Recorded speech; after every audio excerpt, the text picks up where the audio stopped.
everybody, and welcome back to PoducateMe, the ESL podcast.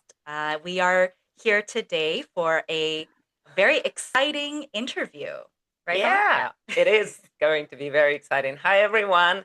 And please welcome our guest, Yuliana. Hello, I'm Yuliana. Yes, so a little introduction for Yuliana. Yuliana is a very dear and old friend of mine. Old not in age, but in the time we've known each other. Yes, so we've known each other for so many years. I even stopped counting how many years, but I guess it's like 15. Yeah, something around it. Yeah, Yeah, I something basically around know there. you for half of my life. Yeah, Probably exactly. more than half of my life. Yeah, now it's Wow. like more than half of your life. So it's been a while. And actually, at some point, Juliana was my student, my German student. So we've had a very interesting arch of our relationship coming from student and teacher to friends. So Juliana is an architect, and Juliana works for a very big Canadian company, which is called Aritzia, but I guess that we'll save that for maybe another interview with Juliana. She wants to tell us about that. And today we're going to be discussing a very, very interesting topic because Juliana is one of those people who likes trying new hobbies and Oh yeah, that's me. likes trying finding some new interests. And so the topic that we're going to be discussing today is new hobbies and interests as an adult. So we all know that when you're a kid, it's so easy to jump into this hobby, that hobby, you have plenty of time, the whole life is ahead It's of just you. hobbies. Yeah, It's your whole life is just hobbies, yeah, I it's think. just hobbies. I love it. Your whole life is just hobbies. But once you're an adult, it's like, oh, what should I do? Mhm. Because it's all about the time, money, and of course, interests and Yeah, your it energy. gets a lot more difficult, I think, to like start and maintain a hobby. So I'm really excited. Maybe I'll get some ideas as well. Yeah. Yeah. Okay, awesome. Shall we jump right into it? Yeah, absolutely. Awesome. All Hannah, right. would you like to start? All right. Yuliana, thanks so much for joining us. I know it's pretty early in the morning over there for you, but yeah, I'm really excited to chat with you. So can you tell us a little bit about yourself? And I know that you previously lived in Toronto and you moved to Vancouver. So what brought you from Toronto to Vancouver? I kind of thought that I would like Vancouver if I ever visit. So at some point, my husband got into school here, and as soon as he got into school, I didn't even think about it for a very long time. I'm like, okay, I'm moving to Vancouver. So I just basically ditched my established life in Toronto, all my friends and my work and everything um, everything I had, and yeah, packed my baggage and moved to Vancouver. Oh, okay. I guess you were just always kind of like destined to be in Vancouver. Probably. I've never visited before I moved, and I just thought that I really like it because I really like the weather. Oh, no, my God, not the weather, the nature, the Nature. nature Yeah, yeah. here. Yeah. It's quite rainy over there a lot of the year, right? Oh, It's yeah, yeah. definitely. Yeah. All right. Well, okay. So how would you describe the difference then in the lifestyle between Toronto and Vancouver? Uh, in Toronto, I used to live in downtown, and all my life was basically around downtown. I've never thought that I need a car. I biked everywhere or I walked everywhere. I was basically a woman about the town. And yeah, so I really liked something like farmers markets, bars, festivals. So I didn't need to go anywhere further than 5 kilometers from where I live. When I moved to Vancouver, I realized that there is something like a Vancouver starters pack. You need a bike, you need a tent, you need a car, and you need a Costco card. And yeah, I 2 years in Vancouver, I got all of these things. So lifestyle is pretty different because it's I don't really spend time in downtown. I usually go somewhere in nature for some oh my God. Um, to spend Outdoor some time activities. out, yeah, for outdoor activities, to spend time outside the city. So there are some things you can do in the city, but there is much more things which you can do outside. Okay. So life in Vancouver is basically outside of Vancouver. Nice. And did that kind of influence your interests and hobbies, like changing cities, or was that always kind of what you like to do and that was just the environment? I think it's reinforced some of the activities which I like. For example, snowboarding. I really like snowboarding always, and then in Toronto, it's not the best city for snowboarding. It's There's the harder. closest Yeah. snowboarding hill is Blue Mountain, which is 2 hours away from Toronto, and it's not the superb mountain hill. So when I moved to Vancouver, there is just three mountain hills, snowboarding hills, right in the city. And then there is another one, the largest one in the country, Whistler, 2 hours away. So Oh, wow. basically every weekend I have a selection to which one I want to go. And the ones which are in the city, they're just 30 minutes away from where I live. And that's why I Mhm. bought a car. Um, Nice. Congrats. yeah, thank you very much. Yeah, so I probably this winter I snowboarded more than in last 10 years in Toronto. Yeah, At so some point, remember we had this conversation recently because I never ever in my life snowboarded or went skiing. At some point, I guess that I was talking to Hannah and I did tell you that like Yuliana is big on like snowboarding, Mm-hmm. and then it hit me before anyone else asked me like, okay, how come you have a friend who is like so hard on this stuff and you've never snowboarded? And I was like, yeah, good question. So then we talked, and I was like, Juliana, why we never snowboarded? And then you told me that, you know what, I barely went snowboarding in Vancouver. yeah, in Oh, In Toronto. sorry, in Toronto. Toronto. Yeah, yeah, in Toronto. I mean, yeah, Yeah. when you compare Blue Mountain to Whistler, there's a stark difference. Like Yeah. I was in Whistler, I was at Whistler about a year ago, and just it was shocking how high those mountains are, and I couldn't even imagine people skiing or snowboarding down it. I was like, no, I've skied like a few times in my life, and I'm just like, I could never do this. Yeah. Yeah. On a sunny day, you actually understand why people are paying so much money for this. Just like I just want to just pay for this view. Oh, Away the apart from snowboarding experience, I just want to pay for this view because this is just like mind blowing how beautiful it is here. oh yeah, from the top, I bet it's Mm. like super beautiful. Hmm. They should do the pay-per-view or the mountain view. Yeah. Awesome. Okay, so Juliana, what are some new hobbies or activities that you've picked up since you moved to Vancouver? There is a bunch, and some of them are connected to the city, and some of them are not. Um, so some of them connected to the weather, actually. Okay. Something for um, rainy days. I picked up actually doing puzzles with my brother. Uh, I Ooh. realized at some point that it's a pretty good thing to do in the evening instead of staring and watching TV and yeah, watching TV shows. So we started doing puzzles, and also it's kind of a good opportunity to connect with someone. So because you basically doing puzzles and you need to talk uh, Yeah. That's a about that's a something hobby as that we well. share. I Yeah. love Uh, puzzling. I love jigsaw puzzles. And you're right. Like when you're doing it with a group of people or some people, like all you're doing is chatting, right? Hmm. But you're yeah, not yeah, focusing on each exactly. other. So it's a really nice time to be able to like talk about a lot of different things. Very therapeutic. Very Yeah. therapeutic. Yeah, exactly. Yeah, it's a good word. Yeah. Um, Something I picked up in Vancouver is, well, one of the things which I didn't expect. So I more was thinking that I will do something like hiking, snowboarding, of course, camping. And then at some point, someone invited me for paddle boarding. And I'm like, what is this? This sounds boring. Like paddle boarding, it doesn't sound adventurous. You're just like paddling on a board. Okay, whatever.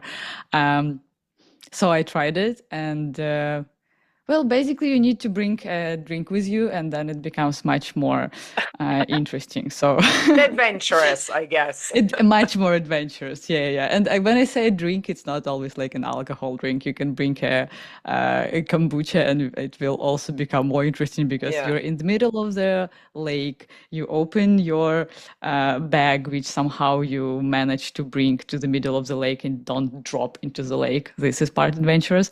And then you give in your friends tiny plastic wine glasses, and then here you are. You're drinking kombucha, or not always kombucha, in the middle of the lake. Yeah, so that's what Uh, I thought about, like drinking alcohol on a paddleboard. You can think that you're a pirate, arr, looking for like some treasures or whatever. uh, maybe next time I will imagine Ahoy! this. I more imagine myself like some complicated lady from 19th century, which somehow I got into the middle of the lake, and here I am in my dress drinking wine in the middle of the lake. But yeah, next time I can be a pirate. Yeah, this makes sense. This makes more sense. And you can like maybe tie all of you and your friends paddleboards together and make a raft. Yeah, definitely. Oh, Have a that map sounds with pretty like Have a cool. a map, huge exactly. cross, like Yeah. axe, like treasure hunt. Yeah, that could be a lot of fun. Some of the lakes actually they're pretty cool shape, so it's not like an oval lake or like correct shape. So sometimes there are tiny fjords or tiny places, tiny bays where you can go. So I think maps sometimes will actually work pretty good, and there's Okay, actually can good. be a treasure hunt. Okay, we're not gonna go into the lakesism here, the lake of not correct shape, but okay. Oh, Ontario Lake is absolutely perfect. It's perfect shape, No, I don't know. perfect It was size. just, yeah. Size, well, I do not know because it's yeah, okay, we're not talking about the lakes here. Any other hobbies that you picked up? So you mentioned puzzling, paddleboarding. Um, I last summer I also tried mountain biking. Ooh, Mountain bike. I really like biking in general. This is just one of my favorite things to do. It's also very therapeutic in different way.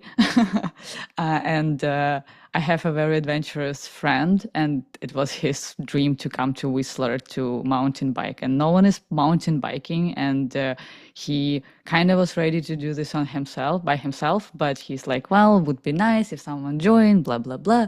So somehow he convinced me that it's safe. I don't know how it happened because it's not safe at all. Yeah. Um, yeah, and yeah, he told me that yeah, there are some different routes. There are blue routes, there are green routes. So just stick to the easiest one, which I did.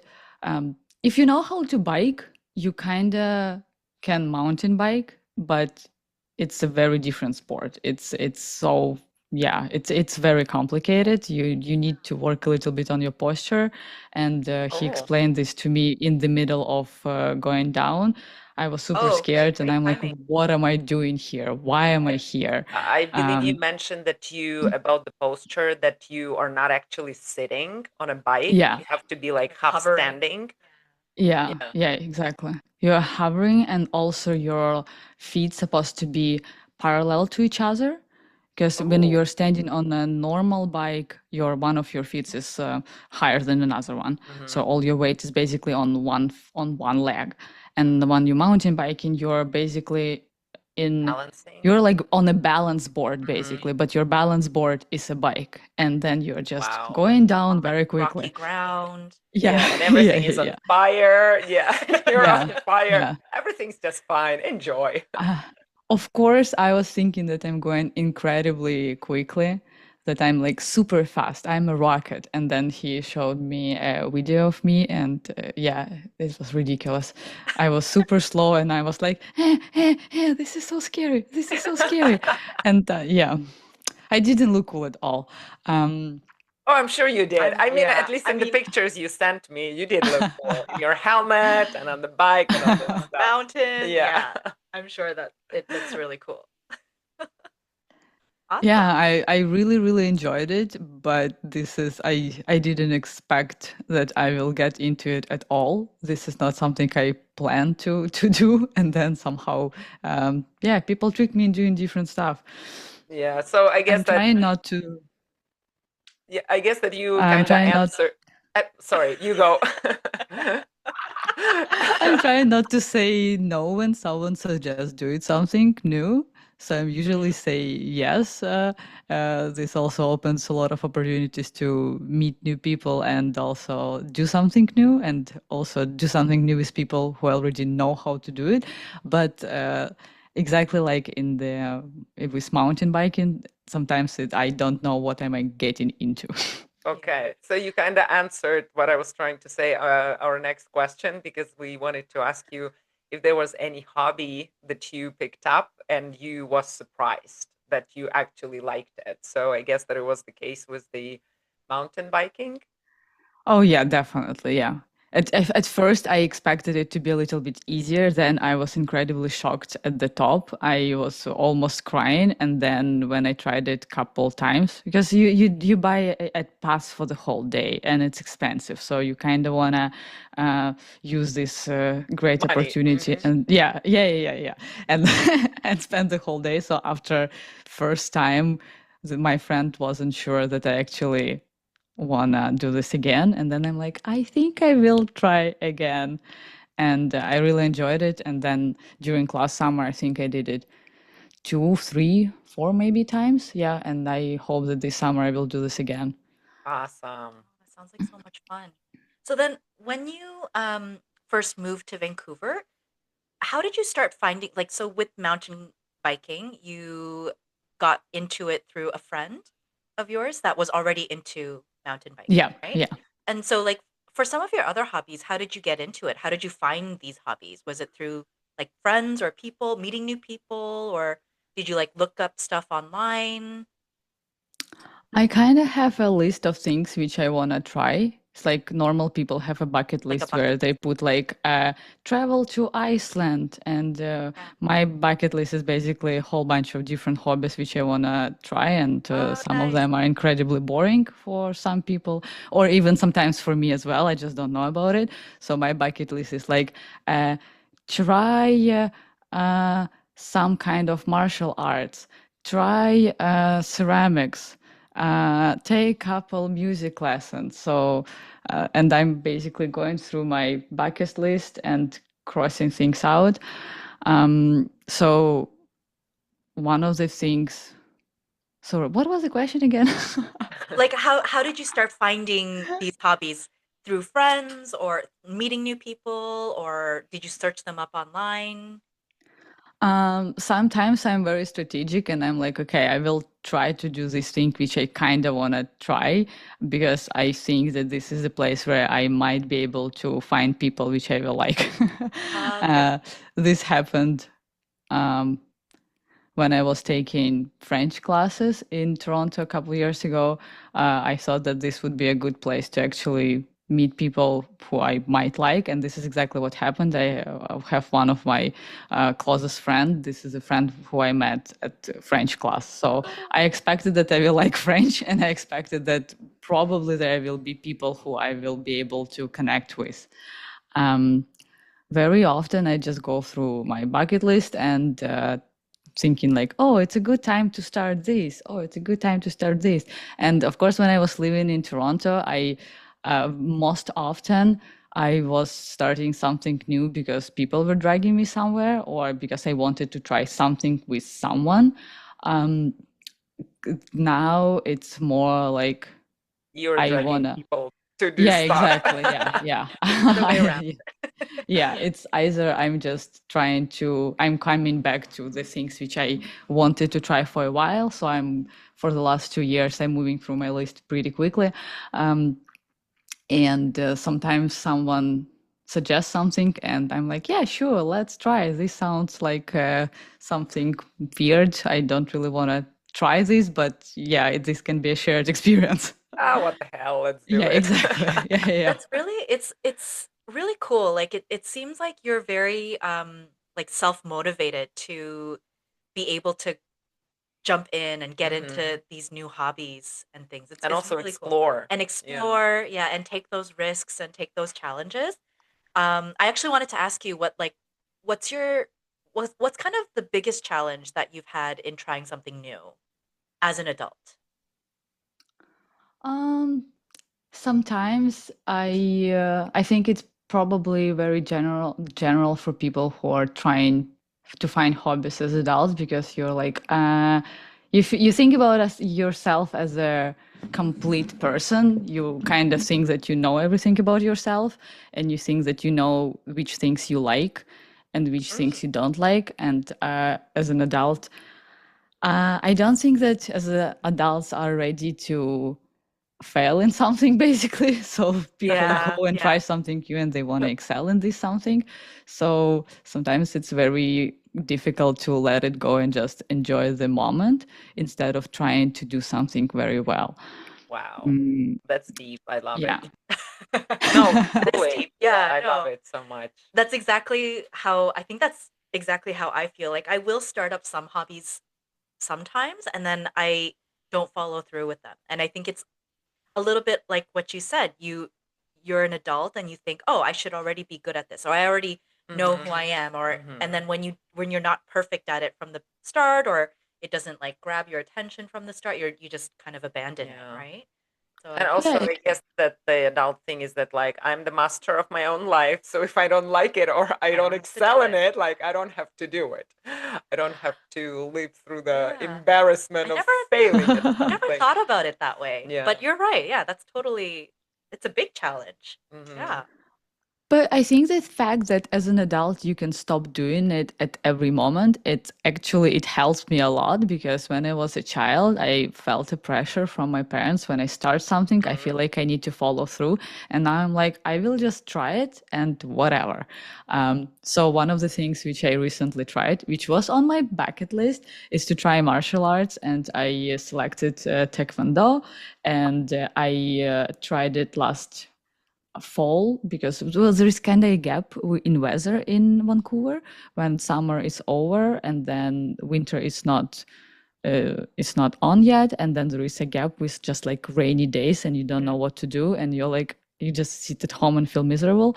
So I signed up for martial art classes and I really loved it. But later, when the winter started and I started snowboarding, it didn't fit into my schedule. So it was absolutely amazing experience. I loved it. I was pretty good at it, which I didn't expect at all.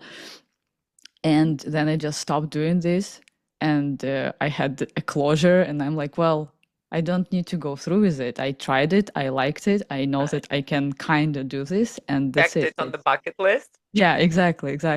Yeah. That's a Um, again, and really and great mindset. sometimes people ask me, oh, like, oh, why don't you do it if you liked it so much? And I'm like, well, I don't need to. I tried it, I liked it, and this is the end of the story. Awesome. That's a really good mindset too. It Yeah. is. Because It I is. always think of when I stop doing something, I think of it like a failed hobby, but Oh, that's a totally different perspective. Like I did it, that's that. I have the experience of Yeah. doing this. That's it. Yeah. Okay. And what is happening there?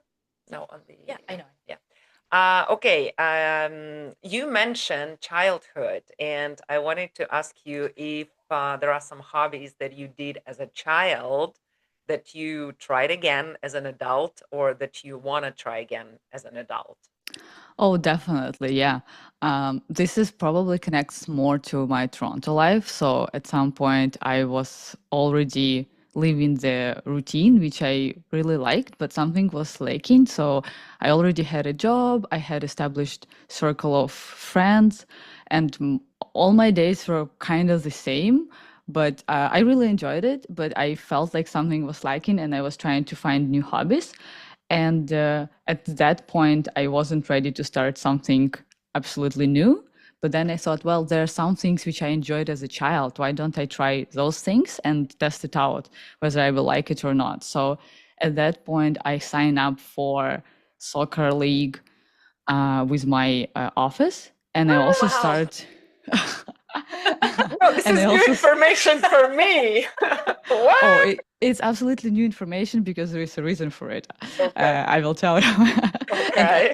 I also started drawing. I went to art school as a child, and then I didn't do any arts for years. So I started drawing, and with soccer, I absolutely failed because somehow I had an impression that I'm an excellent soccer player.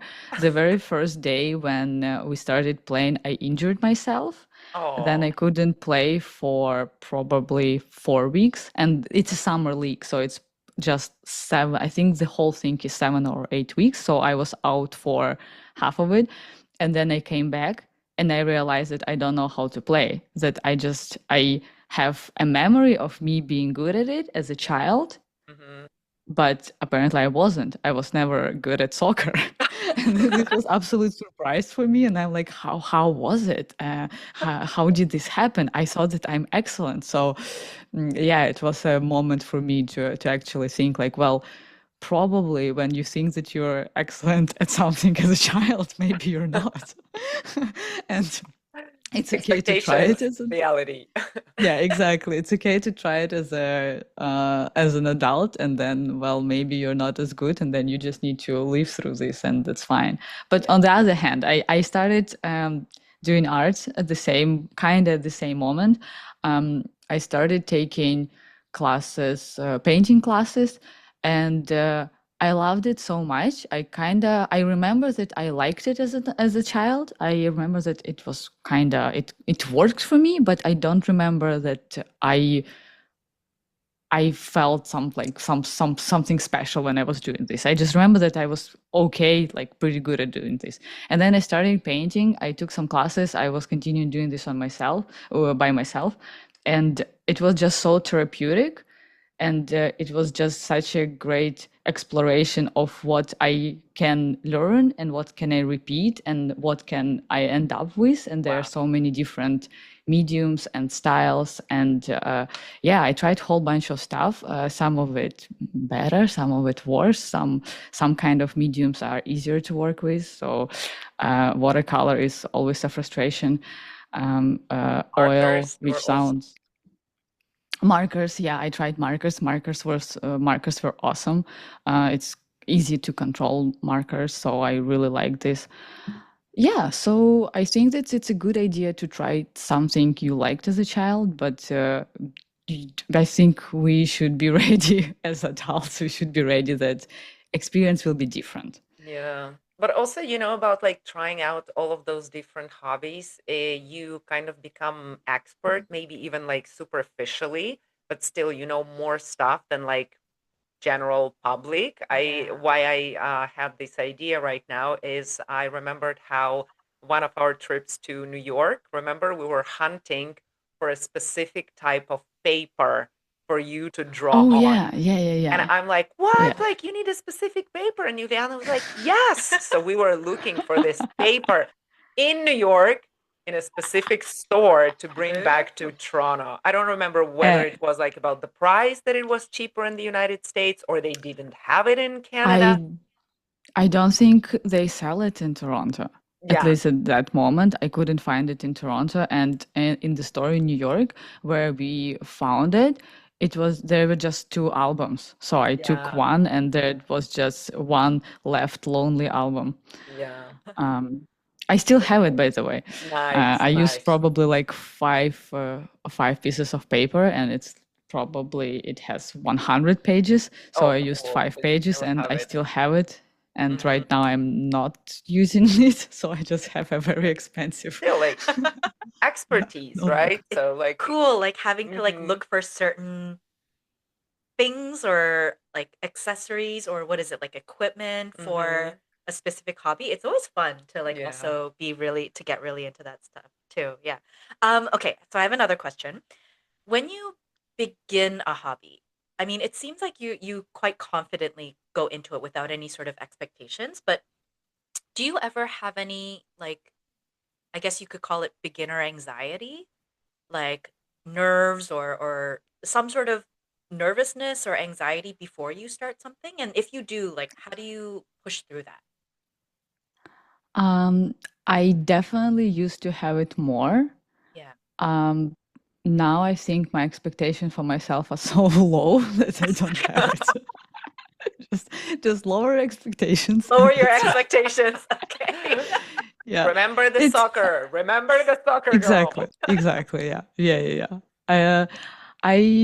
Yeah. I think that I just don't think that you need to excel in everything you start. And I I'm a quite a perfectionist, and I was an excellent student at university. I'm kind of a high performer at what I'm doing, and at some point I realized that I don't need to be this kind of person with my hobbies outside of what basically making me money, unless I wanna make money from my hobby, which didn't happen yet.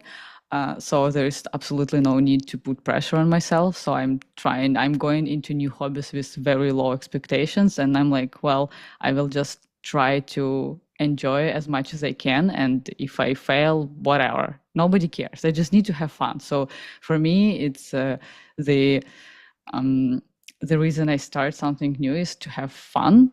So I'm lowering expectations very, very low Yeah. and just expect to have a good time. That's yeah, I guess it's all just about the mindset. And you're right. Yeah, like you don't need to be perfect at your hobbies, right? That's why they're hobbies. Hobbies are They're for just fun. for fun. Yeah. Yeah. And enjoyment. Okay.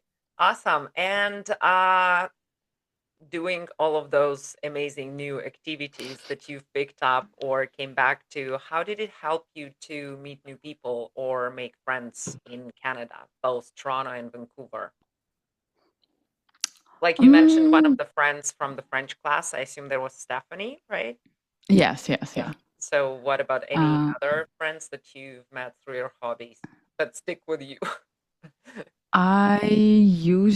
I'm trying to drag someone already who I know to do something together with me. So this girl which I met at the French class, that was probably one of the people who I met. I remember that in other places I were meeting people, but then they never stuck. So usually I'm trying to bring someone with me, Mhm.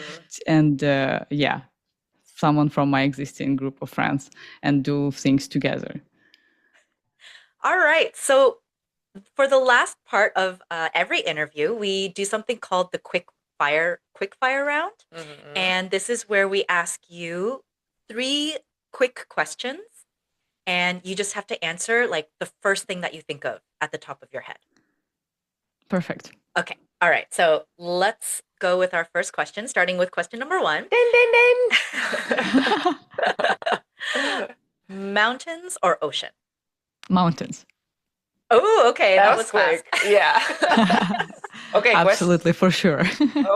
question number 2. Early morning hike or sunset paddleboarding? Morning hike. Okay. Okay, so still on the mountains, still on the side of the Mhm, mountains. mhm. Okay, okay. All right, last question. One activity you would love to try, maybe on your bucket list, but you haven't yet. Music lessons. Ooh, What would you do? what instrument? Piano. Okay. Have you ever played the piano or any other I instrument? tried it very early as a child. I absolutely hated it, and now I think that it was because I had the very bad teacher. So I think I'm ready to face it again. Oh, nice. That'll be fun. I don't think that I have any music abilities, so this will be a challenging one for sure. So I'm still putting it off. Ah, that's really It cool is. though. It is cool. Piano, I never like understood the piano. Like it seems so difficult to be able to like do different melodies with both hands. It just seems What about hard. the violin? The violin is, I guess, the But most confusing one because you have like the 4 strings and that like the well, bow. Helen's asking this because Absolutely. I played the violin for Mm-hmm. many years. Oh, I was young. That's Mm-hmm. what she's asking. Mm-hmm. But you're not doing two musical things with both hands, right? Like one is you just you're do. controlling. Well, one is you're just controlling the bow and which string. But still, But like it's the not. angles and Yeah, Yeah, stuff. exactly. but that's angled. It's not notes. Okay. Anyway, we can go into a whole debate about that. See, that's the expert thing that I was talking about. So Hannah does have some expertise. She's like, easy. The violin, please, I'm begging you. Oh my It God, is violin difficult. sounds so much more complicated. It's tough. Like it's a lot of because it's not only the instrument, it's also like you have to have the correct posture, the correct positioning, like your hand has to be a certain way, so that's what makes it difficult. And I think that's why a lot of people don't want to even start because it's it's a long time before you get good. Okay. Yeah. Oh wow. But Okay, I'm definitely not trying violin. But piano is good. Piano is great. yeah. Yes. Okay, Yuliana, thank you so much once again for joining us for this interview. It was a pleasure to talk to you, and we get so much fun Uh-huh. doing this interview and get so many interesting insights from you and very deep and profound thoughts and ideas about not only about hobbies, but like the outlook in general of Life life. advice. Yeah, we loved it. Thank you so much. Yeah. Thank you very much. I really enjoyed it. Yeah, and of course, we'll be more than happy to invite you again to talk about some other stuff that you like doing or enjoying. Yes. Thank you. Thank you. Yes. So that's it for today. Thank you once again for everyone who joined, and keep listening, keep learning, and Educate educate yourself. yourself.